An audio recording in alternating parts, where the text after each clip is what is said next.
আসসালামু আলাইকুম ওরহমতুল্লাহি ওয়াবারাকাতুহ।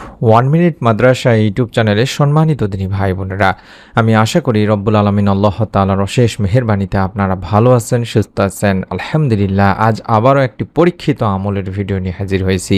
আসরের পর মাত্র 2 থেকে 3টা মিনিট সময় দিবেন দিনী ভাই বোনেরা। আশা করি রব্বুল আলমিন আল্লাহ তাআলা এই 2-3 মিনিটের একটি আমল, মাত্র 10 বার একটি ছোট্ট দোয়ার আমল করতে হবে। কোন দোয়া কিভাবে পড়তে হবে সেই নিয়ম সহকারে স্ক্রিনের মধ্যে দোয়াটি আমি লিখে দিব আরবি বাংলা উচ্চারণ সহকারে, যাতে করে আপনারা দেখে দেখে আমলটি করে রব্বুল আলমিনের কাছে আপনার মনের আশাগুলো বলেন এবং আপনার মনের নেক আশা পূরণের ইনশাল্লাহ সুসংবাদ পান। তার জন্য আমি এই ভিডিওটিতে বিস্তারিত আলোচনা করব ইনশাল্লাহ। আশা করছি ভিডিওটি মনোযোগ দিয়ে সম্পূর্ণ দেখবেন আমলের নিয়তে। মনের একান্ত আশা পূরণে মানুষ অনেক আমল করে থাকেন, তবে ইসমে আজম দোয়া কবুলের গুরুত্বপূর্ণ উপায়। আল্লাহ তাআলার পবিত্র নাম ইসমে আজমের ওসিলায় দোয়া করলে আল্লাহ তাআলা তা কবুল করেন মর্মে হাদিসে ঘোষণা দেন স্বয়ং বিশ্বনবী সাল্লাল্লাহু আলাইহি ওয়াসাল্লাম। কিন্তু ইসমে আজম কোনটি, এটা নিয়ে অনেক দ্বিধাদ্বন্দ্ব রয়েছে দিনী ভাই বোনেরা, বা দ্বিমত রয়েছে। আল্লাহ রাসূল সাল্লাল্লাহু আলাইহি ওয়াসাল্লাম ইসমে আজম সম্পর্কে কিছু বিশেষ বাক্যের তাই দিক নির্দেশনাও দিয়েছেন, আর তা হলো হযরত আব্দুল্লাহ ইবনে রুবাইদা আল আসলামি রাদিয়াল্লাহু তাআলা আনহু তার বাবা থেকে বর্ণনা করেছেন। আল্লাহ রাসূল সাল্লাল্লাহু আলাইহি ওয়াসাল্লাম এক ব্যক্তিকে তার দোয়া এভাবে বলতে শোনেন, অর্থাৎ আরবি বাংলা দুটি উচ্চারণই দেখায় দিচ্ছি। নিয়ম মেনে এই দোয়াটি পড়তে হবে তিনি ভাই বোনেরা। আমি নিয়মটি কিছুক্ষণের মধ্যে শিখিয়ে দেব এবং দোয়া কিভাবে করলে রব্বুল আলামিন কবুল করবেন সেটিও শিখিয়ে দেব। আপনার কাজ হলো শুধুমাত্র আমি যেভাবে বলছি সেভাবে আমলটি করা, মন থেকে আমল করা, তাড়াহুড়া না করা। আল্লাহুম্মা ইন্নী আসআলুকা বিআন্নী আশহাদু আন্নাকা আনতাল্লাহ লা ইলাহা ইল্লা আনতাল আহাদুস সামাদুল্লাযী লাম ইয়ালিদ ওয়া লাম ইউলাদ ওয়া লাম ইয়াকুল লাহু কুফুয়ান আহাদ। এই দোয়াটি আমি একবার বলে দিলাম, আপনারা চাইলে মোবাইলের ছবি উঠায় নিন, স্ক্রিনশট নিন, লিখে নিন। এই জায়গাটা ভিডিও বন্ধ করে রেখে আপনারা এই দোয়াটি পড়তে হবে, এতটুকু মনে রাখেন। তারপরে বাকি ভিডিওটি দেখতে থাকুন। আমি নিয়ম সহকারে আবারও দোয়াটি দেখায় দিব। নিয়মটি যখন বলবো তখন দোয়াটি আবারও বলে দেব ইনশাল্লাহ। এই দোয়ার বাংলা অর্থই হচ্ছে, হে আল্লাহ, আমি তোমার কাছে প্রার্থনা করছি আর সাক্ষ্য দিচ্ছি যে তুমি একমাত্র আল্লাহ, তুমি ছাড়া অন্য কোনো মাবুদ নেই। তুমি একক সত্তা, স্বয়ং সম্পূর্ণ, যিনি কাউকে জন্ম দেননি এবং তাকেও কেউ জন্ম দেয়নি, আর তার সমকক্ষ কেউ নেই। বর্ণনাকারী বলেন, রাসূল সাল্লাল্লাহু আলাইহি ওয়াসাল্লাম ওই ব্যক্তির মুখে এই বাক্যগুলো শুনে তখন বললেন, সেই মহান সত্তার শপথ যার হাতে আমার জীবন, নিঃসন্দেহে এ লোক আল্লাহ তাআলার মহান নামের ইসমে আজমের ওসিলায় তার কাছে প্রার্থনা করেছে। যে নামের ওসিলায় দোয়া করা হলে তিনি দোয়া কবুল করেন, এবং যে নামের ওসিলায় কোনো কিছু সাহায্য প্রার্থনা করা হলে তিনি তা দান করেন। তিরমিজি ইবনে মাজার একটি হাদিস। আর এই হাদিসের আলোকে তাবৎ দুনিয়ার অনেক হাদিস বিশারদ বলেছেন এটি হলো সেই দোয়া যেটিকে ইসমে আজম বলা হয়।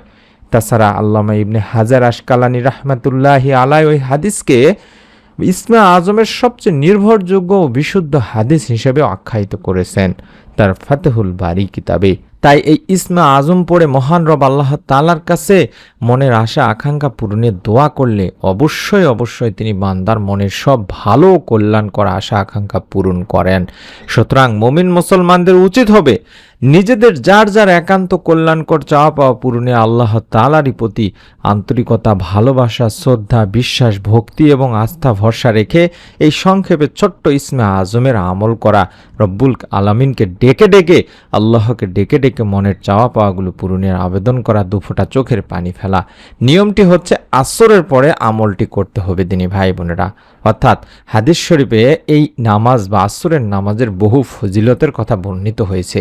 আবু হুরায়রা রাদিয়াল্লাহু তাআলা আনহু থেকে বর্ণিত, রাসূলুল্লাহ সাল্লাল্লাহু আলাইহি ওয়াসাল্লাম বলেন, ফেরেশতারা পালা বদল করে তোমাদের মধ্যে আগমন করেন, একদল দিনে একদল রাতে। আসর ও ফজরের নামাজে উভয় দল একত্র হয়। তারপর তোমাদের মধ্যে রাত যাপনকারী দলটি যখন উঠে যায়, তাদের প্রতিপালক মহান রব আল্লাহ তাআলা তাদের জিজ্ঞাসা করেন, আমার বান্দাদের কোন অবস্থায় দেখে এলে? অবশ্য তিনি নিজেই বান্দাদের ব্যাপারে সর্বাধিক জ্ঞাত। জবাবে ফেরেশতারা বলেন, আমরা তাদের নামাজরত দেখে এসেছি। আমরা যখন গিয়েছিলাম তখনও তারা নামাজরতই ছিল। সহি মুসলিম শরীফের 632 নম্বর সহি একটি হাদিস তিনি ভাই বোনেরা।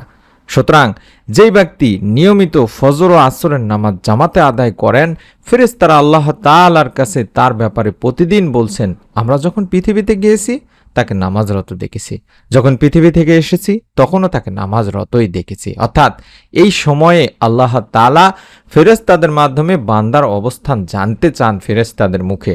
তাই আমরা এই সময়টিকেই বেছে নিব। তাছাড়া আমরা জানি আসর থেকে শুরু করে মাগরিবের আগ পর্যন্ত এই সময়টি দোয়া কবুলের উত্তম একটি সময়। এই সময়ের মধ্যে বান্দার দোয়া আল্লাহ তাআলা বেশি বেশি কবুল করে থাকেন। এই সময় আমাদের কাজ হলো বেশি বেশি দরুদ পড়ে নেওয়া। নিয়মটি বলছি, মনোযোগ দিয়ে শুনুন দিনী ভাই বোনেরা। প্রথমে আপনারা আসরের ফরজ নামাজ আদায় করে নেবেন। তারপরে আপনি চাইলে মাগরিবের আগ পর্যন্ত আমলটি করতে পারেন। যদি সম্ভব হয় আসরের নামাজ আদায় করার পরে তাসবিহ তাহলিল পাঠ করে অন্তত 11 বার দরুদ শরীফ পড়ে নেবেন। আল্লাহুম্মা সাল্লি আলা মুহাম্মাদিন ওয়া আলা আলি মুহাম্মাদ, আল্লাহুম্মা সাল্লি আলা মুহাম্মাদিন ওয়া আলা আলি মুহাম্মাদ। দরুদের আরবি বাংলা দুটি উচ্চারণই দেখায় দিচ্ছি।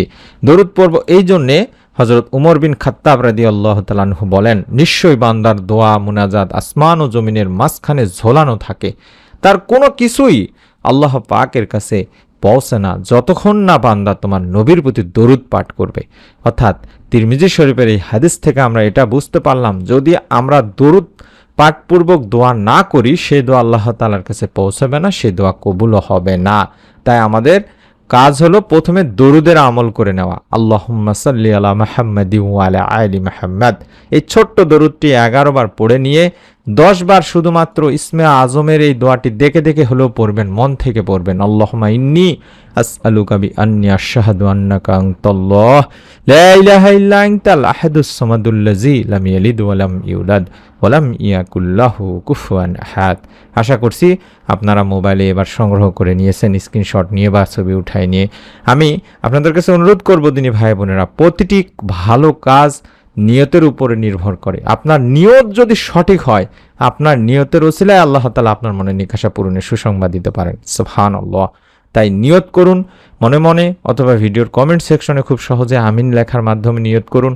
আপনার নিকট আত্মীয় স্বজন কাছের মানুষজনের কাছে ভিডিওটি শেয়ার করে দিন, তারাও যেন আপনার ওসিলায় এই আমলটি করতে পারেন, জানতে পারেন। সন্তান লাভের নতুন ভিডিওগুলো আমরা দিচ্ছি প্রতিদিনের আমল চ্যানেলে, আপনারা সেই ভিডিওগুলো দেখুন। অসংখ্য মা ও বোন নেক সন্তান লাভের সুসংবাদ পেয়েছেন ইনশাআল্লাহ, আলহামদুলিল্লাহ। আমি আপনাদের কাছে অনুরোধ করব, আপনারা নতুন আমলের ভিডিও যাতে মিস না করে ফেলেন, তার জন্য এই সাবস্ক্রাইব লেখা বাটনটিতে একবার চাপ দিয়ে রেখে দিন। ভিডিওটির নিচে বাটনটি আছে, একবার দেখলে পেয়ে যাবেন ইনশাআল্লাহ। আমরা আল্লাহ তাআলার কাছে দোয়া করি, মহান রব, ইয়া আল্লাহ, যারা আমাদের এই ভিডিওগুলো দেখেন তাদের মনের কার কি নেক আশা আছে, হতে পারে তারা নেক সন্তান চান, হতে পারে কেউ পরীক্ষায় ভালো রেজাল্ট পেতে চান, কেউ অসুস্থতা থেকে মুক্তি পেতে চান, কেউ বা শারীরিক দুর্বলতা থেকে মুক্তি পেতে চান, কিংবা কেউ বা আর্থিক দুরবস্থার মধ্যে আছেন। রব্বুল আলামিন বান্দার মনের নেক আশাগুলো তুমি এই আমলের ওসিলায়, তাদের নিয়তের ওসিলায় পূরণ করেই দাও, আমিন। আসসালামু আলাইকুম ওয়া রাহমাতুল্লাহি ওয়া বারাকাতুহু।